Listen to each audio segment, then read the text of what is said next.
नमस्कार दोस्तों, मैं पारुल चौहान आप सभी का स्वागत करती हूँ आपके अपने प्यारे से परिवार रोजगार विद अंकित में। कैसे हैं आप सभी? उम्मीद करती हूँ अच्छे होंगे। जल्दी जल्दी आप लाइव आ जाएंगे, सेशन के साथ जुड़ जाएंगे ताकि मैं क्लास को स्टार्ट कर सकूं। और जैसा कि आप जानते हैं, आपका टॉपिक चल रहा था मौर्य साम्राज्य, और मौर्य साम्राज्य में मैं आपको पढ़ा रही थी सम्राट अशोक, और उसके बारे में मैंने लास्ट क्लास में आपको बताया था कलिंग युद्ध, और उसके बाद बताया था कि किस तरीके से अशोक ने बौद्ध धर्म को ग्रहण किया था, मतलब बौद्ध धर्म को अपना लिया था, किससे वो प्रभावित हुआ था, किसने उसे शिक्षा दी थी। ये सारी बातें मैंने लास्ट क्लास में आपको बता दी थी। सो जल्दी जल्दी आप सभी लाइव आएंगे, सेशन के साथ जुड़ जाएंगे। फटाफट से एक बार देखते हैं कौन कौन जुड़ चुका है। प्रतीक्षा, शेखर, रीनू, दीपक, निशा, शिल्पी, रिंकी, विशाल, खुशबू, मोनिका, एनसीसी बॉय, अरुण, ज्योति, अखिलेश, प्राची, सतीश, शिवानी, अमानसी, रूपेश, प्रदीप, काजल, तान्या, सभी को मेरी तरफ से गुड इवनिंग, नमस्ते, राधे राधे, राम राम, शस्त्रकाल। प्यारे प्यारे बच्चों, कैसे हैं आप सभी? उम्मीद यही होती है हमेशा कि आप अच्छे होंगे, आपका रिवीजन भी अच्छा चल रहा होगा और आपकी तैयारी बहुत बेहतरीन तरीके से चल रही होगी।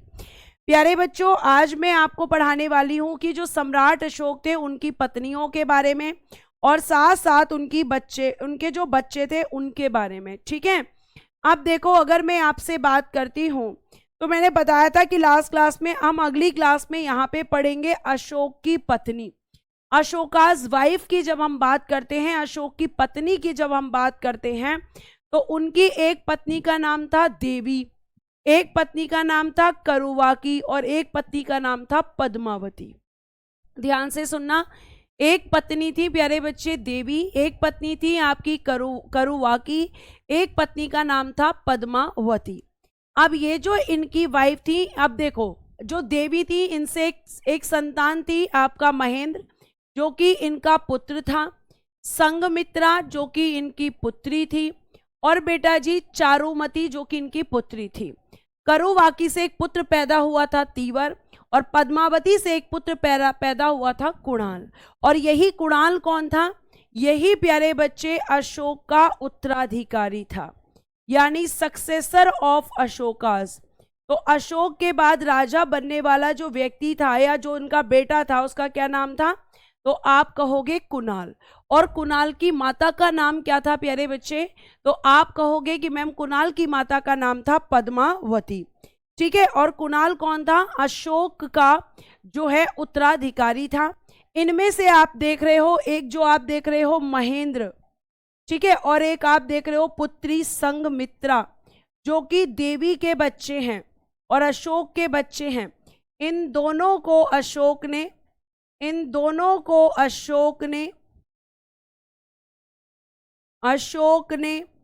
बौद्ध धर्म के प्रचार के लिए, अशोक ने बौद्ध धर्म के प्रचार के लिए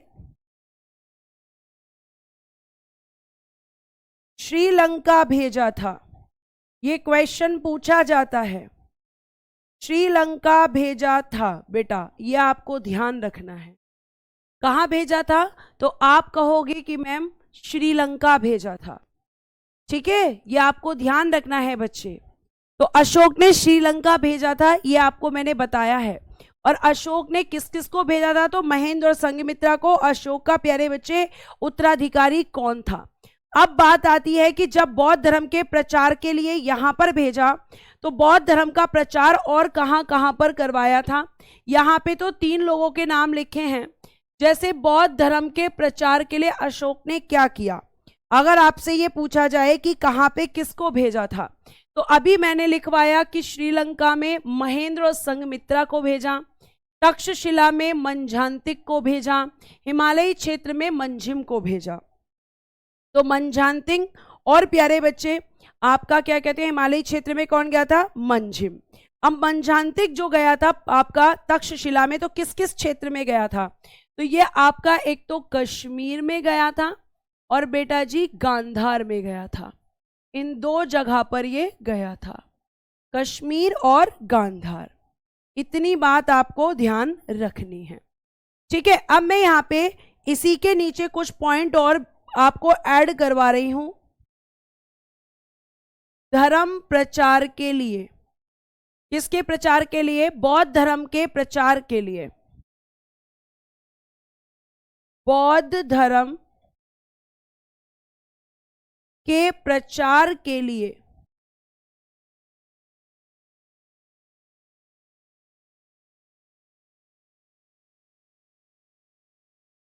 जैसे मंझांतिक हो गया, मंजिम हो गया। अब आ जाइए, एक था आपका महारक्षित, इसको भेजा था बेटा यवन देश में, यवन देश, ठीक है, महारक्षित को। उसके बाद प्यारे बच्चे धर्म रक्षित को भेजा था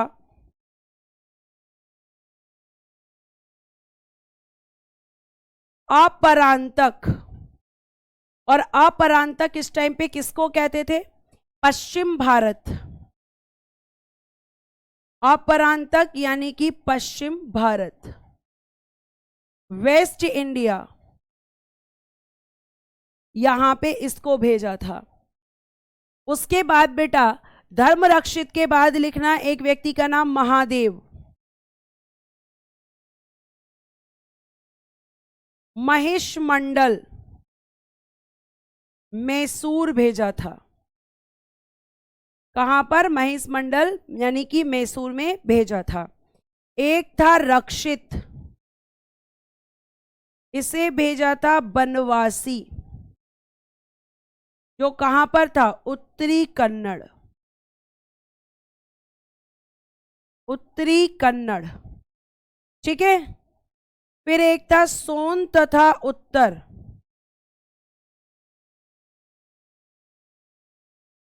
सुवर्ण भूमि को, सुवर्ण भूमि, महेंद्र और संघमित्रा हो चुका है। एक लिखिएगा महाधर्म रक्षित, महाराष्ट्र में।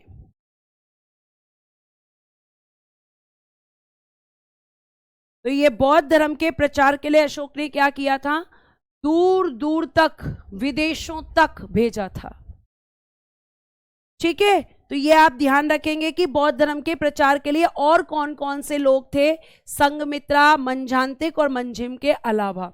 तो महारक्षित, धर्म रक्षित, महादेव रक्षित, महाधर्म रक्षित और प्यारे बच्चे आपका सोन तथा उत्तर में सुवर्ण भूमि को। तो ये आपको बहुत अच्छे से ध्यान रखना है, ठीक है।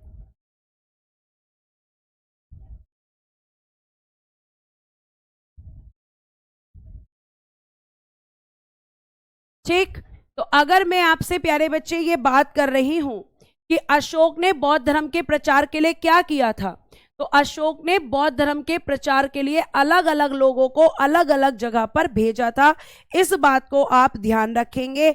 और ये सारे काम उसने क्यों किए थे? बौद्ध धर्म के प्रचार के लिए किए थे। अब इसमें एक लाइन लिखी हुई है, भारत में सर्वप्रथम शिलालेखों का प्रारंभ अशोक ने किया था। और मैंने आपको बताया था कि शिलालेख किसको कहते हैं। तो बेटा जी शिलालेख जो कहा जाता है वो मैंने आपको कहा था कि आपके जो स्टोन होते हैं यानी कि पत्थर, शिलालेख हमेशा किस पर लिखा जाता है? स्टोन पर, पत्थर पर। और शिलालेखों का प्रयोग करने वाला अशोक जो है वो आपका पहला राजा था। और इस पे क्या लिखा गया था? तो अशोक ने अपने संदेश लिखे थे। तो अशोक से एक क्वेश्चन आ सकता है कि अशोक के कितने शिलालेख थे, अशोक के कितने स्तंभ लेख थे और अशोक के कितने गुहालेख थे। ये प्यारे बच्चे आपसे पूछा जा सकता है। तो अशोक के शिलालेखों की संख्या 14 है। अशोक के स्तंभ लेख, स्तंभ लेख क्या होते हैं? जो इस तरीके से स्तंभ की शेप में बने हुए, जिसे आप पिलर कहते हैं, ठीक है, इस पर लिखे जाते हैं, उसे कहते हैं स्तंभ लेख। और प्यारे बच्चे गुहालेख किसको कहते हैं? तो जो गुफाओं में लिखे जाते हैं, जो गुफाओं के अंदर लिखे जाते हैं, उनको क्या कहते हैं? गुहालेख कहते हैं। तो इसके 14 शिलालेख थे, 7 स्तंभ लेख थे और प्यारे बच्चे 3 इसके गुहालेख थे। ये आपको ध्यान रखना है। अब जो 14 शिलालेख है ना बेटा, 14 शिलालेख, इनकी अगर मैं आपसे बात करूंगी तो 14 शिलालेखों में अशोक के बारे में आपके क्या क्या बातें कही गई हैं। अशोक ने अपनी जनता को अपना बेटा बताया है। अशोक के शिलालेख में दक्षिणी राज्यों का जिक्र हुआ है। तो क्वेश्चन वहां से पूछा जाता है कि अशोक के किस शिलालेख में क्या बातें कही गई हैं। तो बेटा ये हैं अशोक के 14 शिलालेख। 14 के 14 मैंने इसमें नहीं लिखे हैं। ठीक है अभिषेक, ठीक है, ओके। तो अशोक के जो 14 शिलालेख हैं उनमें से अगर मैं पहले शिलालेख की बात करती हूं तो इसमें पशु बलि की निंदा, अहिंसा और समस्त प्रजा हमारे पुत्र हैं। यानी पहला शिलालेख में अशोक ने जनता को यह संदेश दिया है कि आपको क्या नहीं करना है, आपको पशुओं को नहीं मारना है, आपको अहिंसा के मार्ग पर चलना है, आपको हिंसा नहीं करनी है, और आपके जो हमारी समस्त प्रजा है वो हमारे कौन है, पुत्र हैं। मतलब जैसे एक पिता के लिए अपने पुत्र रक्षा करते हैं, सॉरी जैसे जो पिता है वो अपने पुत्र की रक्षा करते हैं, ऐसे ही मैं अपने प्रजा की रक्षा करूंगा। तो पहले शिलालेख में क्या क्या बातें हैं, पशुओं की हत्या नहीं करनी, अहिंसा के मार्ग पर चलना है, और मेरी जो प्रजा है वो मेरे लिए किसके समान है, मेरे पुत्र के समान है। ठीक है बेटा, आगे आइए। फिर बोला हुआ है दूसरा, इसमें आपकी दूसरे में पशु चिकित्सा की बात है और दक्षिण राज्यों का उल्लेख है।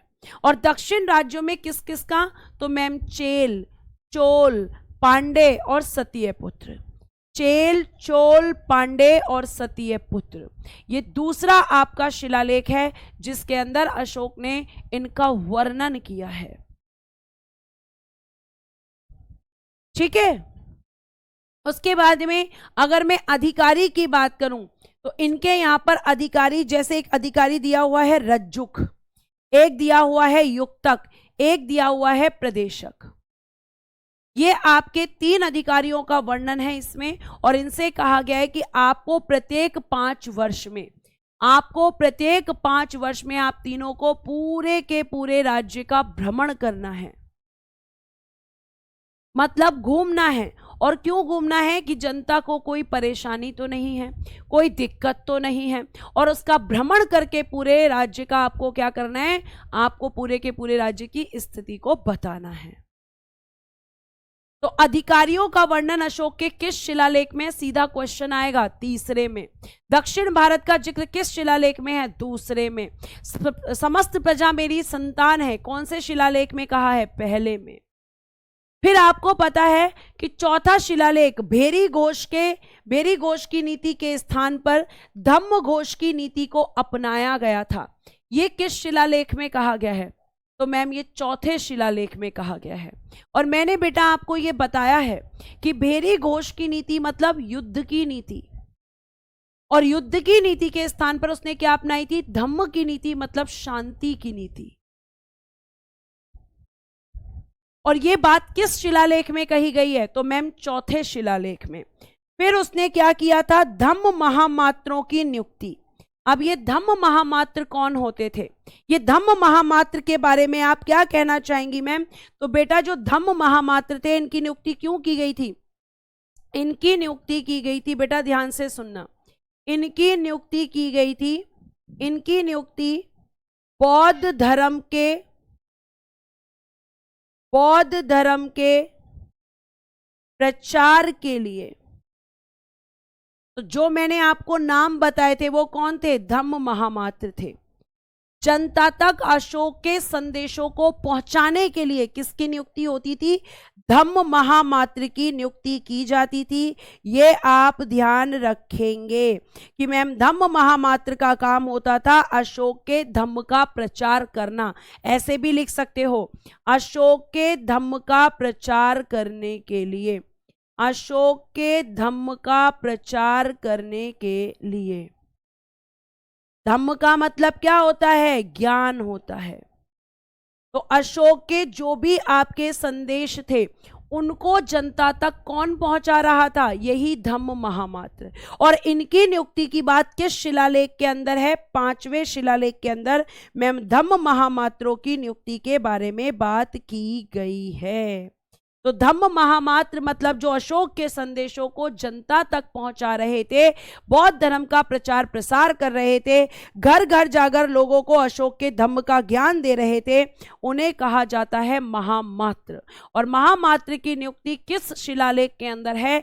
तो मैम 5वें शिलालेख के अंदर है। चौथे के अंदर भैरव घोष की नीति के स्थान पर धम्म घोष की नीति।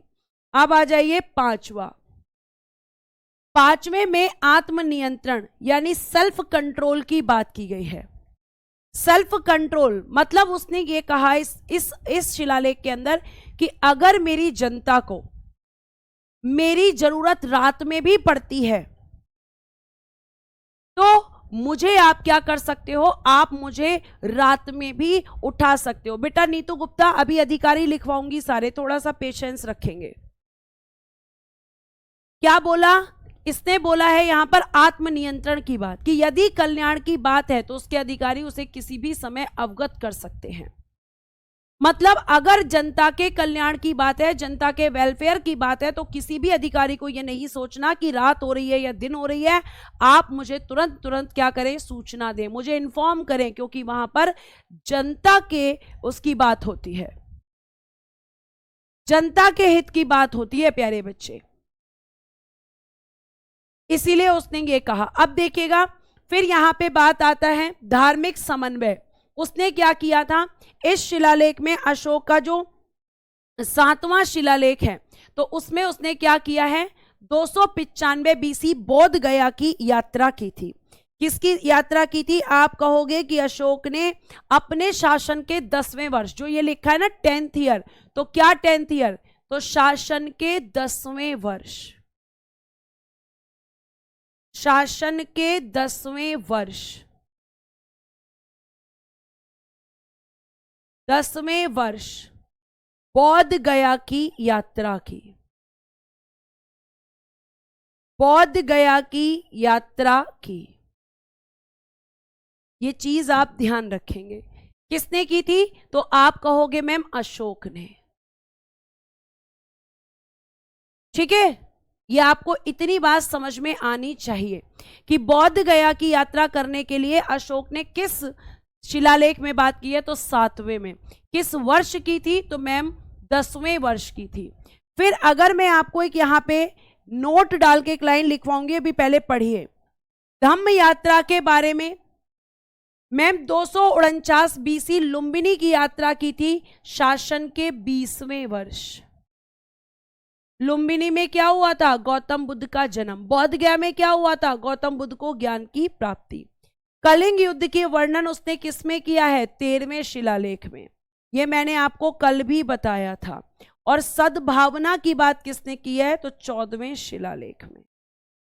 तो आपको ये याद करने हैं, इसके अलावा आपको यहां पर बाकी शिलालेख याद नहीं करने हैं।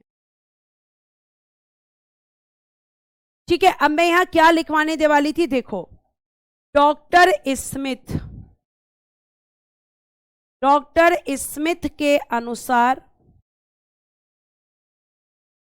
अकॉर्डिंग कहेंगे अनुसार को, according to doctor Smith, doctor Smith के अनुसार अगर हम बात करते हैं अशोक की तीर्थ यात्रा के, तो बौद्ध धर्म के स्थलों की तीर्थ यात्रा का क्रम, बौद्ध स्थल,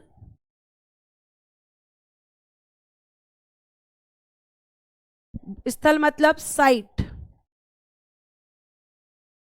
बौद्ध स्थल की तीर्थ यात्रा का क्रम, कि भाई अशोक ने कैसे कैसे यात्रा की इनके अकॉर्डिंग। तो इन्होंने कहा कि अशोक जो सबसे पहले बौद्ध साइट में गया था वो लुम्बिनी में। कहां पर गया था? लुम्बिनी। फिर वहीं पे कपिलवस्तु में क्या हुआ था? उनका लुम्बिनी कपिलवस्तु में जन्म हुआ था। ठीक है, फिर वो गया था उनके अकॉर्डिंग सारनाथ, फिर वो गया था श्रावस्ती, फिर वो गया था बोध गया। ये डॉक्टर स्मिथ के अकॉर्डिंग है कि पहले वो लुम्बिनी कपिलवस्तु गया, फिर सारनाथ गया, फिर श्रावस्ती गया, फिर बोध गया गया, और फिर उसके बाद में कुशीनगर गया। ये किसने कहा है? डॉक्टर स्मिथ के अकॉर्डिंग ये आपके अशोक के बौद्ध तीर्थ स्थलों की यात्रा थी। जैसे अगर आप किसी तीर्थ यात्रा के लिए निकले तो मैं आपसे बोलूं कि भाई आप पहले कहाँ जाओगे, तो आप बोलोगे पहले मैं हरिद्वार जाऊंगा, फिर मैं ऋषिकेश जाऊंगा, फिर मैं वहां ऊपर नीलकंठ जाऊंगा। तो ये क्या हो गया? आपकी यात्रा का क्रम। तो स्मिथ कहते हैं कि ये आपके अशोक की यात्रा का क्रम था। ठीक है, ये आपको ध्यान रखना है। तो ये डॉक्टर स्मिथ के अकॉर्डिंग यहां पर था।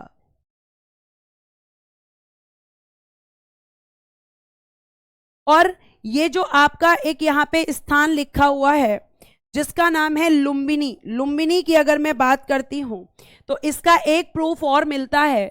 देखिएगा, एक आपने पढ़ा मुझसे रुमिनदेई अभिलेख, रुमिनदेई अभिलेख, यह आपके नेपाल के तराई क्षेत्र में मिलता है। रुमिनदेई अभिलेख, अभिलेख मतलब इंस्क्रिप्शन, रुमिनदेई इंस्क्रिप्शन। इसमें यह कहा गया है कि अभिषेक के 20वें वर्ष अशोक ने राज्याभिषेक के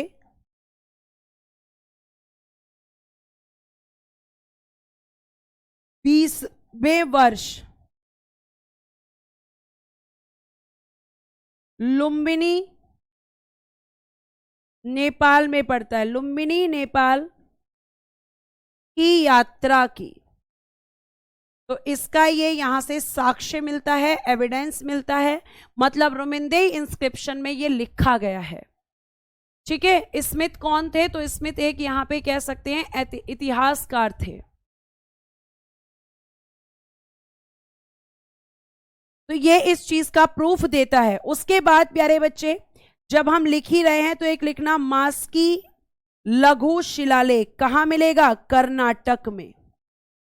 रुमिनदेई आपका नेपाल के तराई क्षेत्र में, और बेटा जी मास्की लघु शिलालेख आपका मिलेगा कर्नाटक में।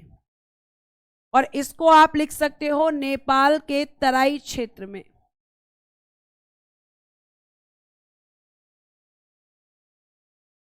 तराई क्षेत्र में। और बेटा जो ये मास्की लघु शिलालेख है इसमें क्या कहा गया है? इसने आपका जो अशोक है, अशोक ने स्वयं को बुद्ध शाक्य कहा है, बुद्ध शाक्य कहा है, बुद्ध शाक्य कहा है। किसने? मास्की लघु शिलालेख में। ये आप ध्यान रखेंगे। रुमिनदेई में क्या कहा है, मास्की में क्या कहा है। उसके बाद प्यारे बच्चे क्वेश्चन आपसे पूछा जा सकता है, कनगनहल्ली ये कहां पर है मैम? अब कनगनहल्ली कर्नाटक से अशोक के कनगनहल्ली से अशोक की पाषाण पर बनी, ऐसे लिखना, अशोक की पाषाण, पाषाण मतलब स्टोन, पाषाण पर बनी प्रतिमा, प्रतिमा मतलब स्टैचू। ठीक है, प्रतिमा नाम के साथ मिली है, नाम के साथ, विद नेम, नाम के साथ मिली है। कहां से मिली है? अशोक के पत्थर की मूर्ति उसके नाम के साथ, तो कनगनहल्ली कर्नाटक से।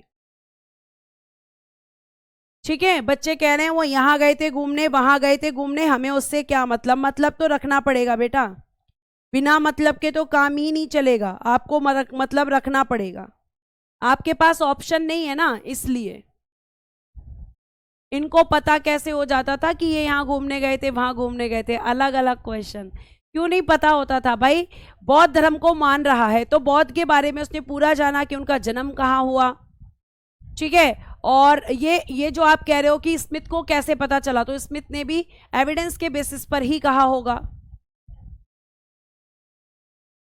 ठीक है। तो आप कह सकते हो, आप कह सकते हो कि मैम ये सब अशोक के बारे में है। और अशोक के बारे में यहां पर हमने इतनी चीजों को जब जाना, तो अब प्यारे बच्चे अशोक के कुछ स्तंभ लेख हैं। जैसे आप अभी पूछ रहे थे कि अशोक के स्तंभ लेख का मैंने आपको बताया था कि भाई पिलर्स होते हैं, ठीक है, इस तरीके के स्तंभ होते हैं।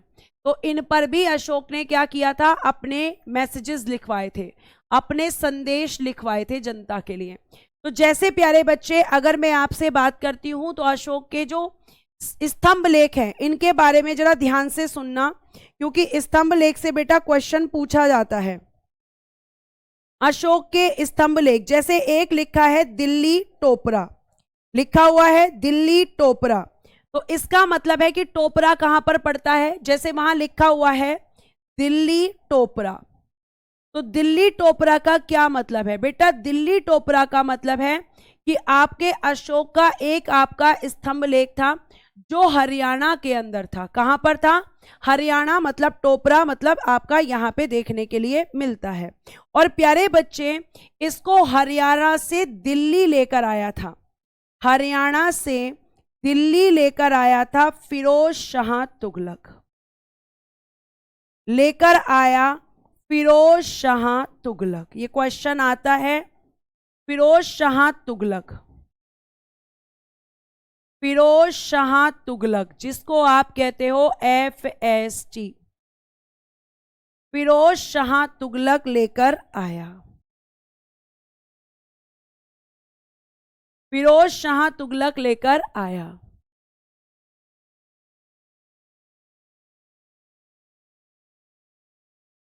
ठीक है, फिर एक लिखा है यहां पर मेरठ, मेरठ और यहां लिखना दिल्ली। तो मेरठ आपका आप कहां पड़ता है? दिल्ली में, सॉरी यूपी में पड़ता है। तो ये वाला जो था आपका, ये यहीं लिख देती हूं दूसरे वाले के सामने। इसको भी इसने क्या किया, मेरठ से दिल्ली लेकर आया,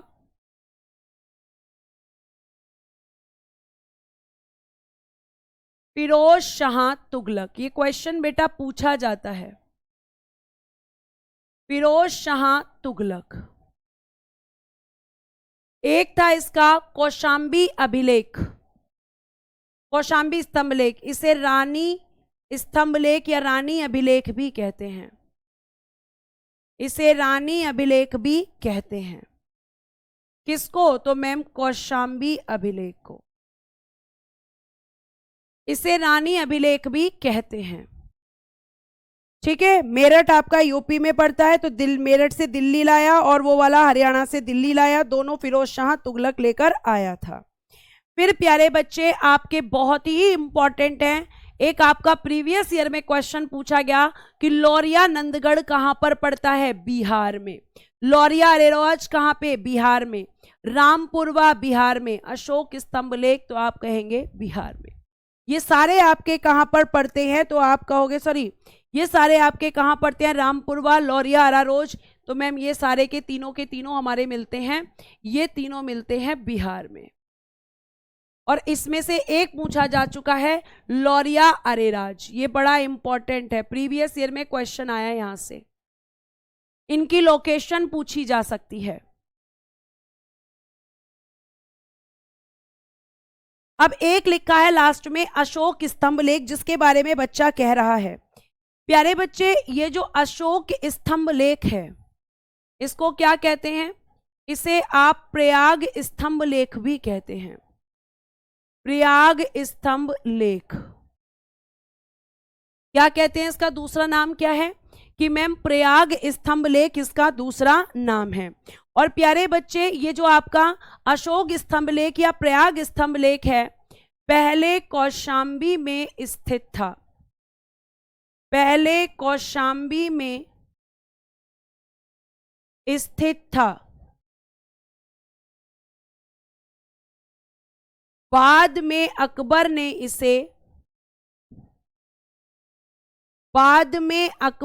इसे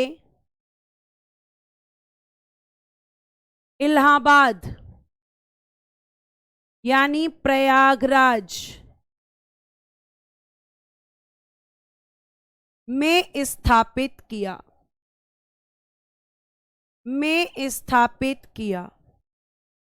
तो इसको अकबर लेकर आया था कौशाम्बी से उठाकर, कहां पर? प्रयागराज में। तो ये आपके 7 आपके क्या हैं? स्तंभ लेख हैं। इनके बारे में आपको बेटा जानना है।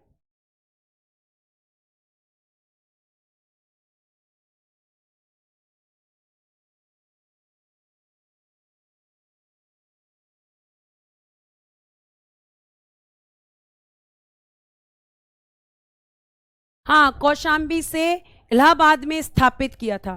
टोपरा बेटा जगह का नाम है हरियाणा के अंदर।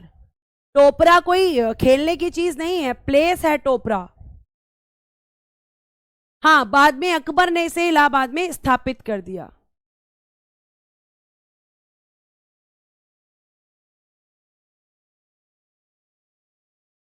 ठीक है।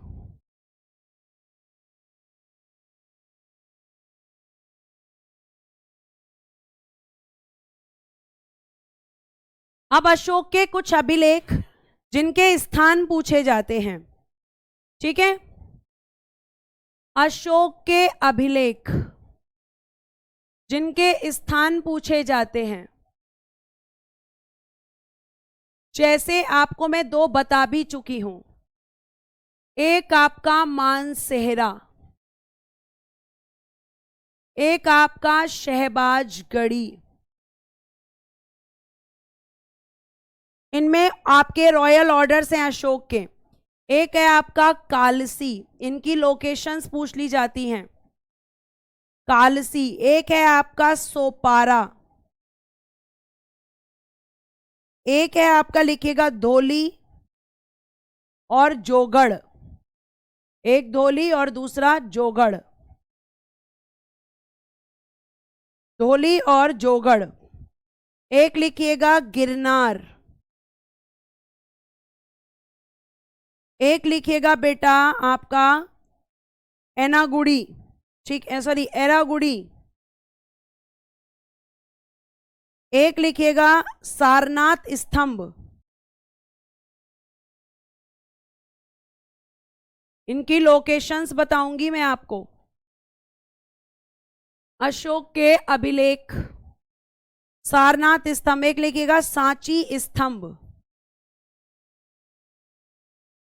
सांची स्तंभ।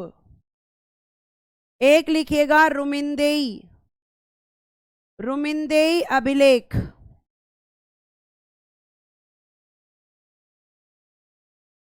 अभी डिस्कस किया है मैंने कहां मिलता है। एक लिखिएगा निगलिवा अभिलेख। अब देखो, अगर मैं बात करती हूं मानसेहरा और शहबाजगढ़ी पाकिस्तान में, कालसी आपका उत्तराखंड में, सोपारा बेटा महाराष्ट्र में, धोली और जोगढ़ ओडिशा में, गिरनार आपका गुजरात में, एरागुड़ी मिलता है आंध्र प्रदेश में, सारनाथ स्तंभ आपका उत्तर प्रदेश में, सांची स्तंभ बेटा मध्य प्रदेश रायसेन जिले में, मध्य प्रदेश रायसेन जिले में, और ये दोनों आपके मिलते हैं नेपाल के तराई क्षेत्र में। नेपाल के तराई क्षेत्र में। इनकी लोकेशंस आ जाती हैं। इनकी लोकेशन सीधी सीधी पूछी जाती है कि कौन सा इसमें से कहां पर स्थित है।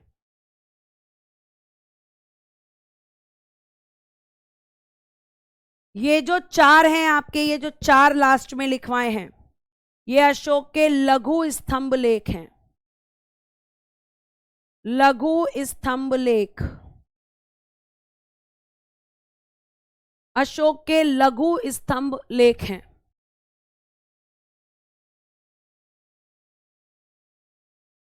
ठीक है, लिखिए इन्हें।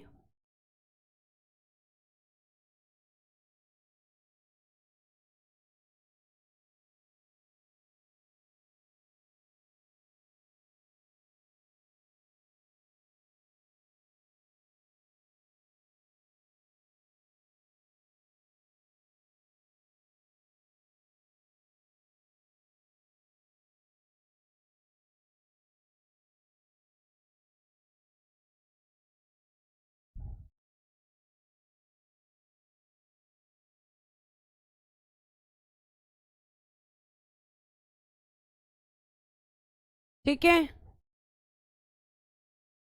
आगे आइएगा और अब हम बात करेंगे मौर्य काल कितने भागों में विभाजित था। तो मौर्य काल 3 भागों में विभाजित था, नाभिक के भाग, न्यूक्लियर पार्ट, मुख्य भाग, मेन पार्ट, दूरवर्ती क्षेत्र, रिमोट एरियाज। तो ये 3 भागों में प्यारे बच्चे यहां पर विभाजित था आपका मौर्य काल। समाज कैसा था, पितृसत्तात्मक। भाषा बोली जाती थी संस्कृत, प्राकृत और पाली। सम्राट अशोक की राजकीय भाषा घोषित किया था। क्यों किया था? क्योंकि सम्राट अशोक ने जो है बौद्ध धर्म को अपना लिया था और बौद्ध धर्म की जो भाषा है वो पाली है। क्या है बेटा? तो आप कहोगे कि मैम बौद्ध धर्म की जो भाषा थी वो पाली थी और सम्राट अशोक ने क्या अपना लिया था? बौद्ध धर्म को अपना लिया था और इसीलिए उसने अपनी राजकीय भाषा किसको घोषित किया था? तो आप कहोगे कि मैम इसलिए घोषित किया था क्योंकि उसने बौद्ध धर्म को अपना लिया था। यहां पर जो मुद्रा चलती थी, जो करेंसी चलती थी, उसको कहते थे पण। उसको क्या कहते थे बच्चे? उसको कहते थे पण। ये आप ध्यान रखेंगे, उसको कहते थे पण। ठीक है, अब आ जाते हैं, जैसे आप मुझसे पूछ रहे थे रज्जुक किसको कहते हैं, तो आपके अधिकारी जिनसे क्वेश्चन आते हैं कि जैसे सीताध्यक्ष किसको कहते हैं, तो राजकीय भूमि से प्राप्त आय का अधिकारी। समाहर्ता किसको कहते हैं? राजस्व विभाग का अधिकारी। सन्निधाता किसको कहते हैं? कोषाध्यक्ष, मतलब जो कोष का, जो फंड का ऑफिसर होता है उसको कहते हैं। ठीक है, और आपका प्रतिष्ठा किसको कहते हैं? फौजदारी विभाग को संभालता है। धर्मस्य या व्यवहारी किसको कहते हैं? जो दीवानी विभाग, मतलब सिविल डिपार्टमेंट, मतलब जो सिविल केसेस होते हैं, जैसे भूमि से संबंधित मामले, जैसे आपके यहाँ पर जो डाइवोर्स से संबंधित मामले, तो उसको कौन संभालता है? दीवानी विभाग। ठीक है, प्रदुमन गोंड, ये मैं आपको बता चुकी हूं कि अशोक, सम्राट अशोक कैसे हुआ, तो अपने कार्यों के कारण।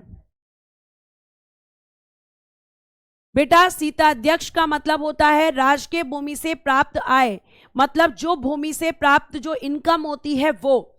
समाहर्ता जो रिवेन्यू डिपार्टमेंट को देखता है। सन्निधाता जो कोषाध्यक्ष होता है। प्रतिष्ठा जो फौजदारी विभाग को देखता है। धर्मस्य जो दीवानी विभाग को देखता है। एक होता है आपका पन्नाध्यक्ष, यहां से क्वेश्चन आते हैं। पन्नाध्यक्ष किसको कहते हैं? तो पन्नाध्यक्ष मतलब जो वाणिज्य विभाग को देखता है, जो वाणिज्यिक विभाग का हेड होता है। वाणिज्यिक विभाग का यानी कॉमर्शियल डिपार्टमेंट को देखने वाले को क्या कहते हैं?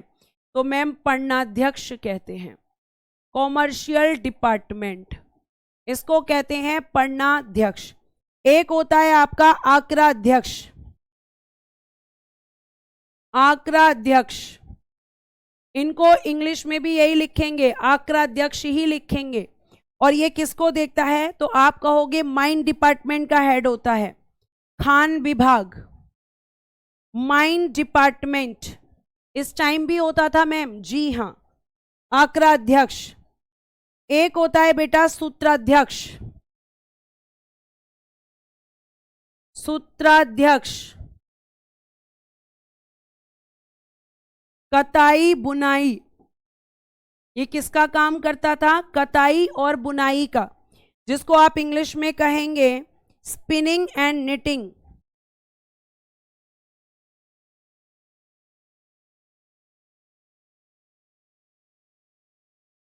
स्पिनिंग निटिंग, इतना लिखिए फिर आगे चलूंगी।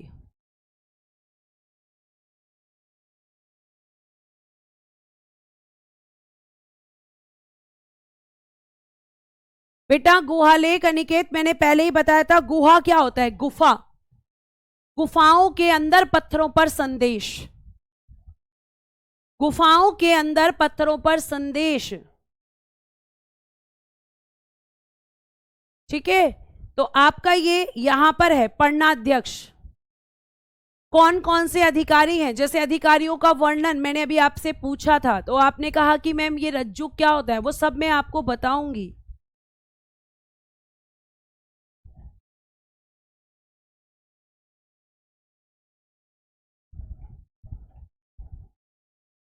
ठीक है,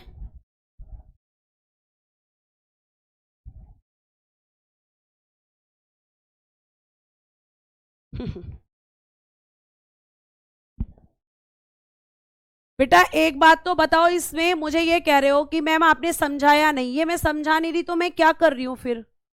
मैंने आपको बताया कि आपके यहाँ अधिकारी, अब मैं जैसे आपसे बोलूं आपके यहाँ न्यायिक अधिकारी को क्या बोलते हो, तो आप बोलोगे जज बोलते हैं, न्यायाधीश बोलते हैं। मैं आपसे बोलूं जो अपराधियों को पकड़ते हैं उसको आप क्या बोलते हो, तो आप कहोगे पुलिस बोलते हैं। मैं आपसे कहूं जो आपके फाइनेंस डिपार्टमेंट को देखते हैं उसको क्या बोलते हो, तो आप कहोगे कि फाइनेंस मिनिस्टर बोलते हैं। तो बेटा इस समय यहां पर भी अधिकारी होते थे, पहले के समय पर भी इस तरीके के अधिकारी होते थे बेटा। ठीक है, 8 में लिखा है सूत्राध्यक्ष, मतलब जो कताई बुनाई करते थे, इस टाइम पर भी प्यारे बच्चे स्पिनिंग और निटिंग का काम होता था। 4 नंबर पे प्रतिष्ठा फौजदारी विभाग। देखो आपके यहां पर 2 तरीके के मामले होते हैं। एक होते हैं मैम क्रिमिनल मैटर्स, यानी कि आपराधिक मामले, आपराधिक मामले, और एक होते हैं बेटा आपके सिविल मामले, जिन्हें आप दीवानी मामले भी कहते हो। अब आपराधिक में क्या आता है मैम? मारपीट आता है, हत्या आती है, चोरी होती है। सिविल में क्या आता है? अरे आपको दिग्विजय सर ने पढ़ाया होगा ना, आपको ये मैटर्स पढ़ाए होंगे। तो सिविल मैटर्स में मैम विवाह से संबंधित मामले होते हैं, प्रॉपर्टी से संबंधित मामले होते हैं, बच्चे को गोद लेना है उससे रिलेटेड मामले होते हैं। तो ये आपके 2 तरीके के मैटर्स होते हैं। तो जो आपके क्रिमिनल मैटर्स के मामले को सॉल्व करता था उसको कहते थे प्रतिष्ठा, और जो आपके सिविल मैटर्स को सॉल्व करता था उसको कहते थे धर्मस्य या व्यवहारी। ये सब आपको अभी समझ में नहीं आ रहा है, ये सब कब समझ में आएगा? जब यहां से क्वेश्चन आएगा। और मैंने आपको कल की क्लास में यही प्रूफ किया है कि क्वेश्चन इतना हल्का नहीं आता है जितना आप समझ रहे हो। अगर मैं ऊपर ऊपर से हिस्ट्री पढ़ा दूंगी ना, कोई क्वेश्चन नहीं बनेगा और फिर आप मुझे ब्लेम नहीं कर सकते इस चीज के लिए। भाई अधिकारी हैं, अधिकारियों की लिस्ट आपको बता रही हूं। आज के टाइम पे भी आपके अधिकारी होते हैं, आज के टाइम पे भी आपके अलग अलग डिपार्टमेंट में अलग अलग ऑफिसर हैं। तो पहले के डिपार्टमेंट में क्या क्या? भाई मौर्य साम्राज्य में कितनी भाषाएं थी? मौर्य साम्राज्य में कितनी भाषाएं थी? तो मैम अभी आपने बताया कि मौर्य साम्राज्य में 3 भाषाएं थी, संस्कृत, प्राकृत और पाली। पाली अशोक की राजकीय भाषा थी। जिस तरीके से सिंधु घाटी सभ्यता 2 टीलों में विभाजित थी, मौर्य साम्राज्य 3 भागों में विभाजित था। आपका मौर्य साम्राज्य मात्र सत्तात्मक था कि पितृ सत्तात्मक था? तो मैम पितृ सत्तात्मक था। ठीक है, आपके यहाँ पे इसमें मौर्य साम्राज्य में कौन सी मुद्रा यूज होती थी? तो मैम पर्ण मुद्रा यूज होती थी। अब जब आप प्रैक्टिस करोगे ही नहीं, क्वेश्चन देखोगे ही नहीं, तो पता कैसे चलेगा कि क्वेश्चन कैसा आता है? आप खुद डिसाइड कर लेते हो कि पेपर कैसा बनेगा। बड़े मजेदार बच्चे हो भाई, खुद डिसाइड कर लेते हो पेपर कैसा आएगा। हमें जैसे सब पता है तो फिर आपको पढ़ने की क्या जरूरत है? आपको जब ये पता ही है कि पेपर कैसा बनेगा, फिर पढ़ने की जरूरत ही नहीं है।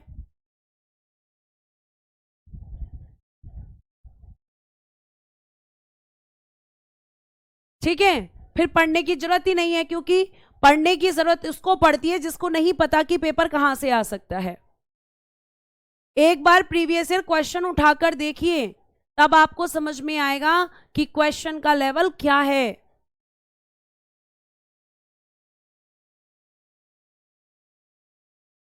तभी तो समझ में आएगा, क्योंकि भैया अगर आप इतने इतने विद्वान हो, अगर आपको ये पता है कि पेपर कहां से आने वाला है, तो मुझे भी बता दो, फिर मैं भी उन बच्चों को वही वही पढ़ा दूंगी।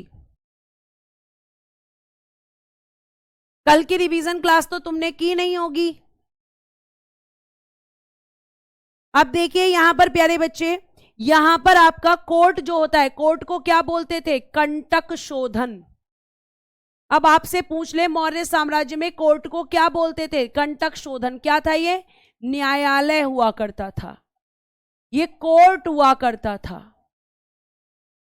बता दोगे बिना पढ़े कि कोर्ट किसको कहते थे? कंटक शोधन कहते थे कोर्ट को। उसके बाद आपने एक अधिकारी के बारे में पढ़ा था कि मैम रज्जुक किसको कहते थे? तो रज्जुक कहते थे बेटा जो भूमि मापन का काम करता था, जो लैंड मेजरमेंट का काम करता था। अपने आप तुम्हारा डिसाइड हो जाता है कि क्या क्वेश्चन आएगा। इतने हल्के में मत लो। और ध्यान रखना, ये जो कांस्टेबल वाले बच्चे सबसे ज्यादा कमेंट करते हैं, सबसे ज्यादा हिस्ट्री पूछा जाता है कांस्टेबल में। पूरे जीएस में वेटेज अभी तक जो रहा है वो हिस्ट्री का रहा है। आपकी जानकारी के लिए बता दूं, मैं यूपीएसआई से भी ज्यादा हिस्ट्री पूछता है आपका कांस्टेबल में। ठीक है, इसीलिए ज्ञानी उतना बनो जितनी जरूरत है। अब लक्षणाध्यक्ष किसको कहते हैं? जो सिक्का ढालता है, जहां पर सिक्कों की ढलाई होती है, मतलब जहां पर मुद्रा छपती है। सिक्का मतलब मुद्रा की छपाई, जहां पर करेंसी को छापा जाता है, उस वो आपका कौन होता है? लक्षणाध्यक्ष, जो ऐसा काम करता है। ठीक है, ये आपको ध्यान रखना है। मंत्रिन किसको कहते हैं? मंत्रिन मैम मंत्री को कहते हैं, मिनिस्टर को कहते हैं।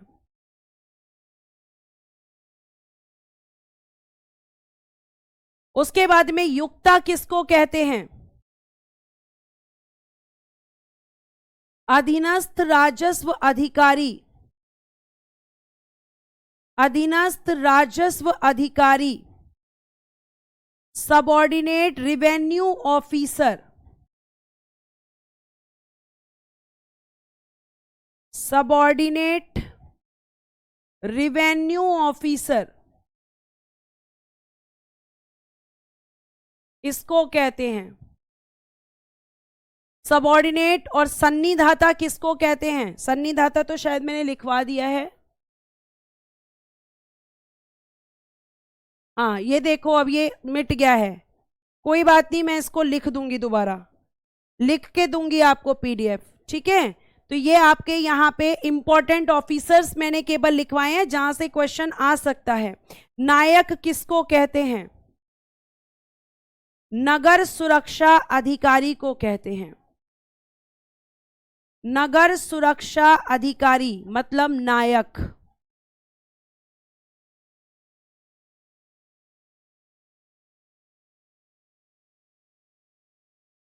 प्रादेशिक किसे कहते हैं?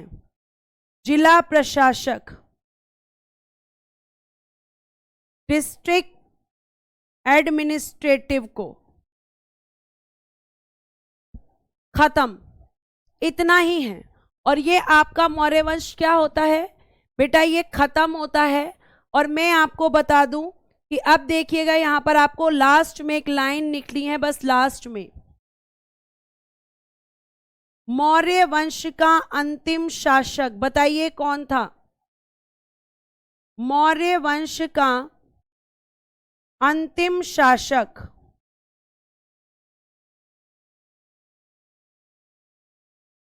Last ruler of